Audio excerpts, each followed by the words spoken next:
Rumah adalah tempat yang sangat nyaman bagi seseorang, banyak orang, atau sebagian orang. Tempat mencerahkan badan, tempat membuka pikiran, bercengkrama, bersandiwara bareng keluarga. Hal ini juga yang dirindukan oleh seorang pemuda yang bernama Parno. Parno adalah seorang pemuda, anak kedua dari 4 bersaudara. Parno memutuskan untuk balik ke kampung halamannya, bertemu keluarganya, bertemu kedua orang tuanya dan saudara-saudaranya. Tapi, waktu Parno memutuskan untuk pergi balik kampung, dia tidak memberikan informasi kepada keluarganya, dengan tujuan untuk memberikan kejutan kepada keluarganya. Malam itu adalah malam H-2 dari hari Lebaran, hari kemerdekaan, hari yang sangat-sangat dinanti oleh seluruh umat muslim sedunia. Takbir berkumandang, takbir sangat menggema di hari itu. Dengan hati yang gelisah bercampur bahagia, Parno sudah membayangkan kalau dia Lebaran akan berada di rumahnya, bertemu keluarga, salat Idul Fitri bersama. Parno menggunakan transportasi umum untuk berangkat ke kampung halamannya dengan jarak tempuh sekitar 10 jam. Sesampainya di kampung, Parno berhenti di persimpangan kampungnya. Dari persimpangan kampungnya ini ke rumahnya itu sekitar 1 kiloan. Karena kebetulan Parno sampai di kampungnya itu sekitar jam 2 subuh dan tidak ada transportasi di kampungnya, Parno memutuskan untuk berjalan kaki ke rumahnya. Karena Parno tidak ingin mengetahui kalau dia lagi balik kampung, makanya dia tidak memberitahu keluarganya kalau dia sudah berada di persimpangan kampungnya. Perjalanan menuju rumahnya. Parno berjalan sendiri di malam hari, melihat kampungnya sudah banyak perubahan, karena Parno sudah meninggalkan kampungnya selama 4 tahun lamanya. Banyak perubahan, banyak rumah baru, banyak renovasi baru, banyak jalan atau perubahan-perubahan yang terjadi. Jalan-jalan sudah diperbaiki dengan sebagaimana mestinya, lancar seperti di perkotaan.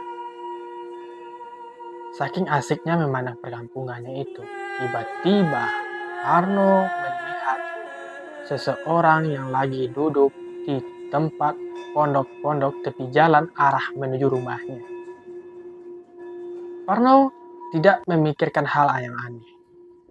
Di dalam hatinya atau di dalam pikirannya, itu mungkin pemuda yang biasa duduk untuk menjaga kampungnya.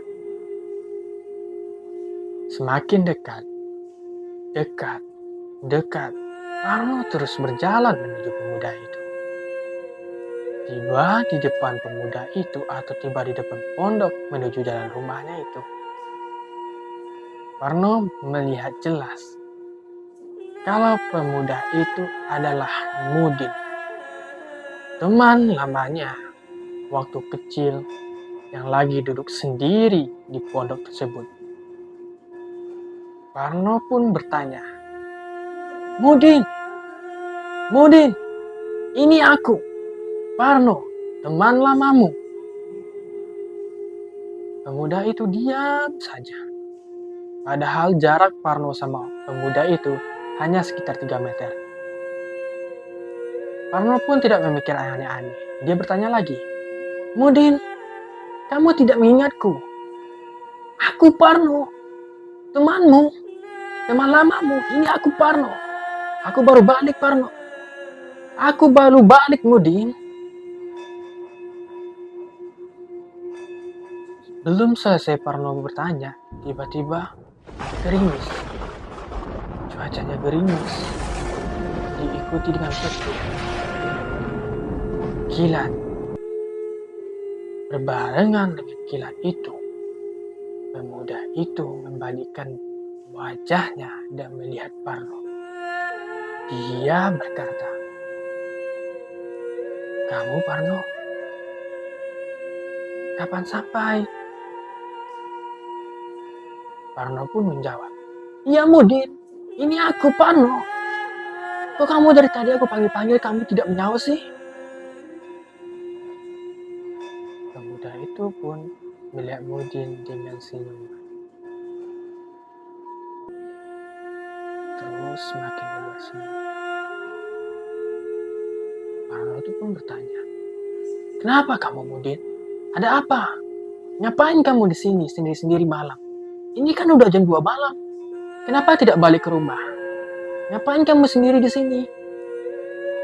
Mudin pun menjawab, "Aku nyaman di sini. Aku betah di sini. Di sini dingin, sepi, nyaman.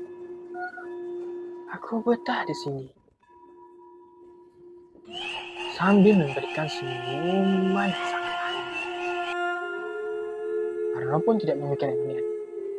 "Ya sudah, Mudin, kamu hati-hati di sini ya. Jangan malam-malam. Nanti kamu sakit. Aku pulang dulu. Aku balik dulu ya, Mudin." Mudin membisu, hanya memberikan senyuman dan anggukan kepala. Parno pun menuju ke rumahnya. Berlari, melewati cuaca yang lagi gerimis, takut akan hujan lebat. Dari kejauhan, Parno membalingkan wajahnya ke belakang lagi. Dilihat, sudah tidak ada orang. Padahal jarak pondok dengan dirinya yang lagi berlari itu nggak terlalu jauh. Sedangkan jarak pondok itu berada di tepi jalan yang jauh dari perumahan. Si Parno itu pun berpikir, oh mungkin Mudinnya di balik pondok tersebut lagi buang air. Dia tidak mikir aneh-aneh, sampailah dia di rumahnya. Tok tok tok tok tok. "Ibu." Tok tok tok tok tok. "Ibu. Assalamualaikum, Ibu." Orang di rumahnya itu pun bangun. Ibunya itu pun kaget dan memanggil anaknya. "Nak, nak, bangun nak. Lihat, siapa itu di luar? Bangun, coba lihat siapa itu di luar." Anaknya pun bangun. "Ah, nggak tahu Bu. Nggak ada kok, nggak ada dengar suara. Coba dengarkan baik-baik." Tok tok tok tok tok. "Assalamualaikum. Ibu, dengar nak, itu ada orang di luar."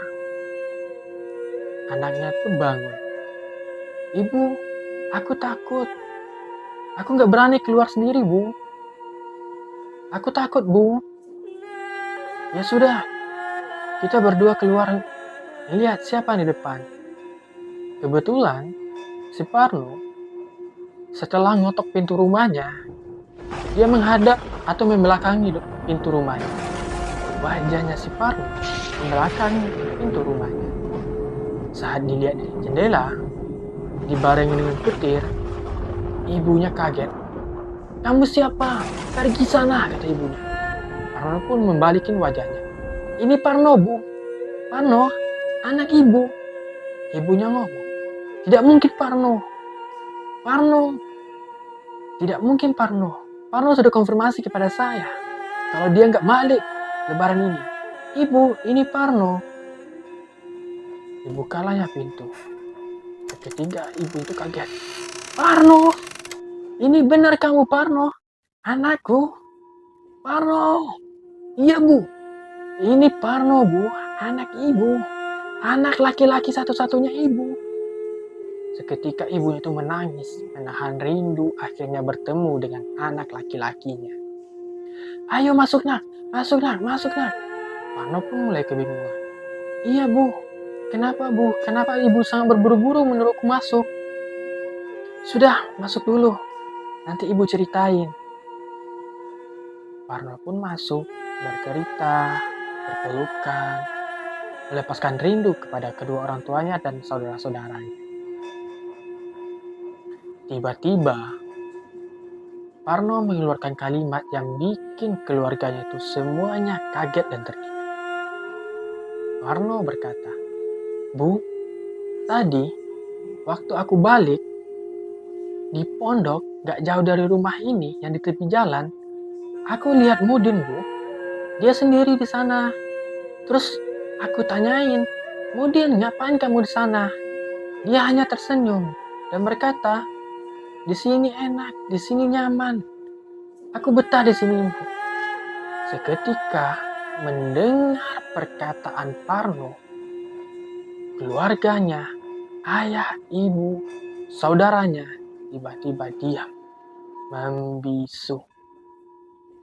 Dan adiknya berkata, Kak, kamu ngomong apa? Apa yang kamu bicarakan? Parno pun menjawab, Dek, kakak lihat Mudin, teman kecil kakak, Dek. Dia duduk tuh di pondok. Kalau nggak percaya, ayo kita samperin dia ke sana. Pondoknya tuh kan deket dari rumah. Lagi, keluarganya itu saling berhadapan satu sama lain. Merasa tidak percaya apa yang dibilang sama Parno. Orang tua pun bicara, anakku Parno, yang kamu lihat itu bukan Mudin. Itu bukan Mudin, nah. Hah? Bukan Mudin, Bu? Bagaimana bisa? Saya jelas, Bu. Saya bicara sama dia. Saya berhenti di pondok itu. Saya nanyain dia lagi apa, Bu. Dia juga jawab pertanyaanku, Bu. Nah, Mudin sudah tiada. Dia sudah meninggal 2 minggu lalu. Sebelum dia meninggal, dia berkata, aku akan kembali mencari dia. Seakan Parno mendengar perkataan ibunya, tidak percaya. Ah, ibu ngomong apa? Gak mungkin, Bu. Karena hari sudah malam, ibunya tidak mau memperpanjang perdebatan mereka. Dan ibunya memutuskan, ayo nak, kamu istirahat dulu. Mungkin kamu kecapean. Parno pun beristirahat. Karena sudah lelah, Parno pun mengikuti perkataan orang tuanya. Malam itu terlewati sampai pagi. Paginya, takbir berkumandang lagi.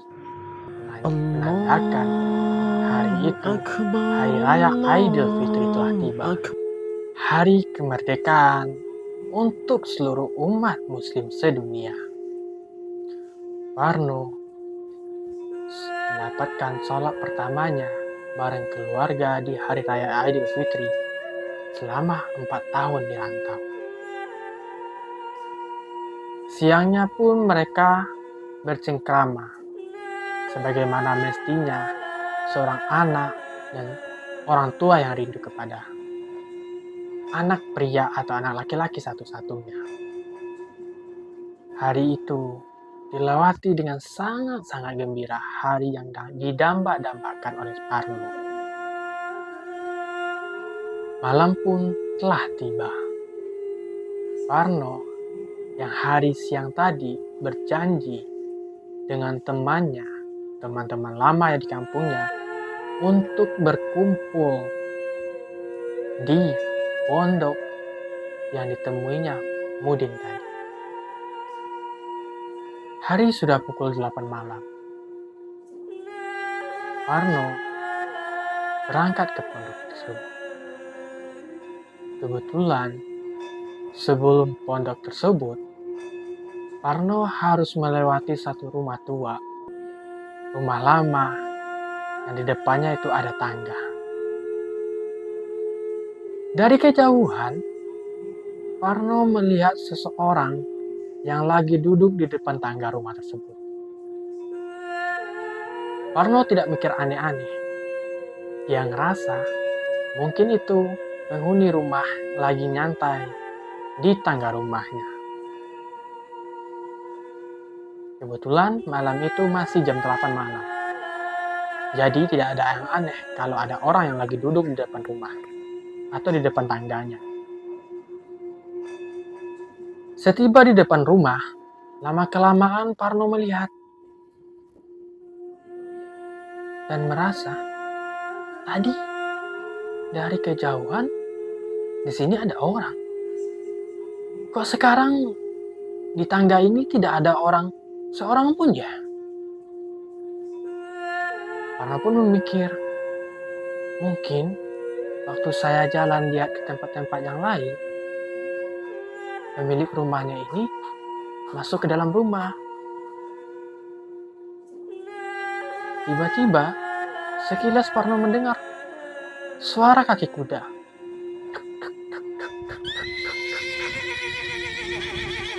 Parno berpikir, di kampung ini tidak ada kuda.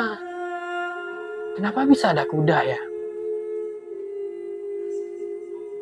Dia kembali tidak memikirkan hal-hal yang aneh. Kembali jalan ke tempat pondok yang dijanjikan sama teman-teman. 3 langkah menuju pondok, tiba-tiba dia dengar suara orang lagi batuk.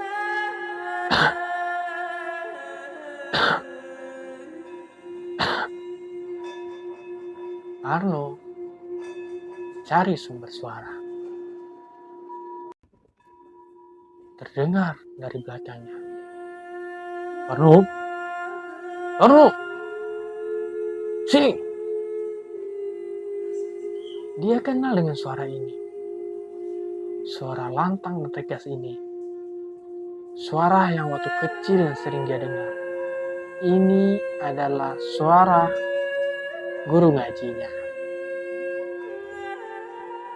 Parno mencoba membalik badannya dan melihat ke arah sumber suara, yaitu di belakang.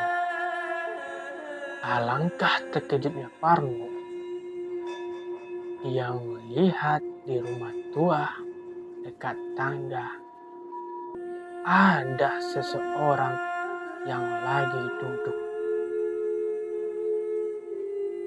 Tiba-tiba Parno memanggil, "Ya, ada apa?" Parno berjalan menuju pemuda tersebut. Parno manggil lagi, "Ada apa? Bapak siapa? Manggil saya." Orang yang duduk di dekat tangga ini posisinya lagi membelakangi Parno.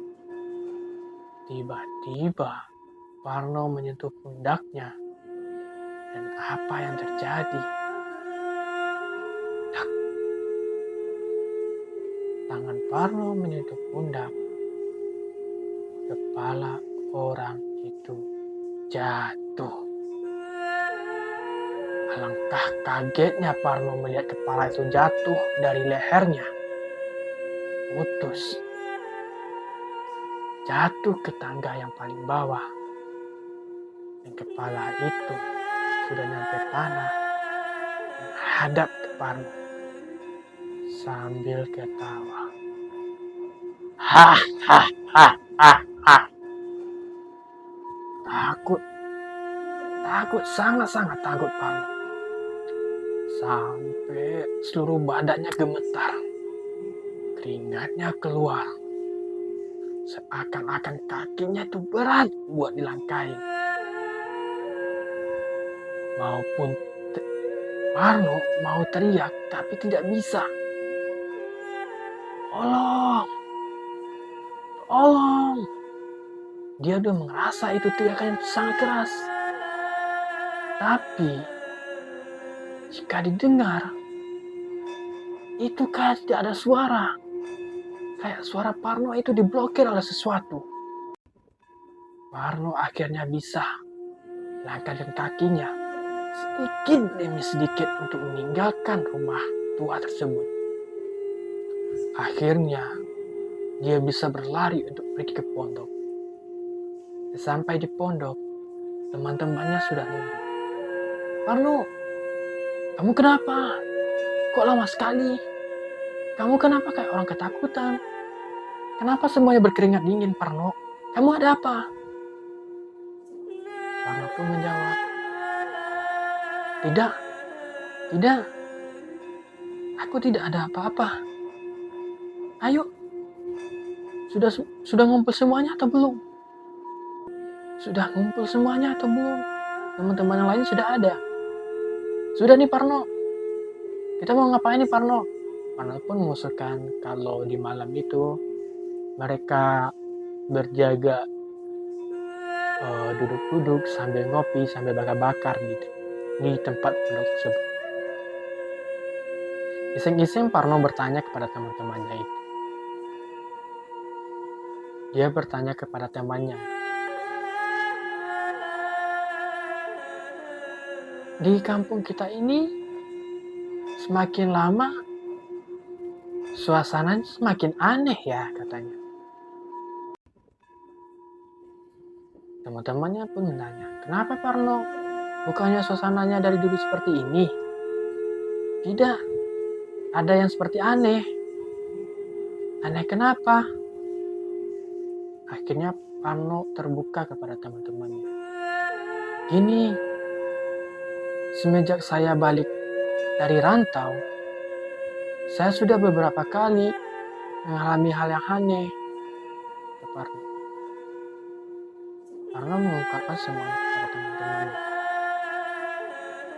Saat dia bertemu Mudin, saat keluarganya bercerita kalau Mudin itu sudah tiada, saat dia bertemu kepala pontong di rumah tua, semuanya diceritakan sama Parno. Teman-temannya pun diam dan mengatakan sesuatu kepada Parno. Parno, kampung kita ini sudah tidak baik-baik saja. Sebelum kamu balik ke kampung ini, tidak ada yang berani keluar malam. Karena sering kejadian masyarakat di sini ketemu hal-hal yang aneh. Seperti saya kemarin, waktu saya jalan pulang dari kampung sebelah, saya melewati sekolahan di kampung kita ini. Saya nyampe di depan sekolah, saya mendengar suara yang sangat ramai itu di dalam sekolah. Ada anak-anak yang ketawa, lari-lari, nepuk-nepuk meja, semuanya saya dengar. Saat saya samperin, saya lihat dari cermin, tidak ada orang satupun.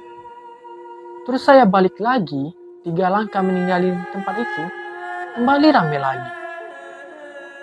Karena saya pikir ada yang aneh, makanya saya langsung balik ke rumah, cepet-cepet. Ada juga Pak Ustadz yang lagi ceramah di masjid, yang membahas tentang makhluk-makhluk halus, yang selalu bilang tidak percaya kalau ada hal-hal yang aneh. Baliknya, dia ditemuin di pertigaan jalan sama makhluk aneh, tinggi, putih, sampai Pak Ustadz itu takut, tidak berani bersuara. Sampai hari ini Pak Ustadz itu sakit. Sedangkan bapak saya malam-malam nyari sapi yang lepas. Dia pergi tuh ke SMP, ke sekolahan di sekolah kita itu. Dia masuk ke pekarangan sekolahan. Dia lihat sapinya. Dikejarlah sapinya itu. Dia melewati beberapa kelas. Di kelasnya itu, dia ngeliat ada seseorang yang lagi duduk. Orang itu duduk seperti anak sekolahan yang duduk rapi. Seperti ini, tangan dilipat, kepala ditekuk ke bawah. Papaku itu memanggil, "Hei, ngapain di sana? Udah malam, ngapain di kelas?" Tapi yang dipanggilnya itu tidak bergeming sedikit pun. Seketika, bapakku melihat sapinya lagi. Dan ternyata sapinya itu yang nyamperin bapaknya. Ketika bapak ini palingin wajahnya lagi ke kelas tersebut, tidak ada orang. Bapaknya ini mau masuk ke dalam kelas itu, Ternyata kelas itu dikunci.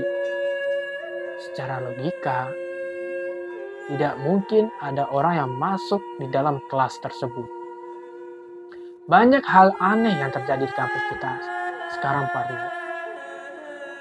Semenjak Mudin meninggal, hal-hal aneh itu banyak ditemukan di kampung kita ini. Parno mendengar cerita-cerita yang aneh-aneh dari temannya, semakin yakin kalau hal aneh yang dilaluinya itu benar-benar ganjil. Subuh pun tiba. Mereka memutuskan untuk balik ke rumah masing-masing. Parno, yang sudah mengalami ngantuk berat, badan kecapean, ngobrol, nongki-nongki sama teman-temannya, memutuskan tidur. Kebetulan, dia hanya tidur sendiri di kamarnya. Tidak berselang lama, Parno lagi tidur, ingin memeluk gulingnya. Alangkah terkejutnya, yang dipeluk itu tubuh seseorang. Karena ngantuk-ngantuknya, jadi dia tidak memikirkan hal yang aneh. Yang dipikirnya, mungkin ini orang tuanya lagi kangen sama dia dan ingin tidur di sebelahnya. Parno berbicara, "Pak, Bapak mau tidur di sini? Ayo Pak, tidur bareng Parno aja. Gak apa-apa kok Pak, tidur sebelah Parno aja." Yang dipeluknya ini diam saja. Karena Parno masih ngantuk, dia tidak menghiraukan semuanya. Dia langsung lanjut tidur. Paginya, Parno bangun. Kebetulan bertemu sama bapaknya. "Pak, Bapak bangun jam berapa? Kenapa tidak bangunin saya?" Bapaknya tuh seakan langsung bingung. "Kenapa nak?" "Iya, Bapak kan tidur sebelah saya kan malam tadi." Bapaknya tuh semakin bingung. "Tidak nak, Bapak tidur sama ibu. Di kamar ibu berdua sama ibu." "Ah, Bapak bercanda. Tidak mungkin. Bapak kan tidur sebelah saya malam tadi. Bahkan saya sempat memeluk Bapak." Bapaknya pun terpanah pada anaknya. "Nak, mungkin kamu kecapean.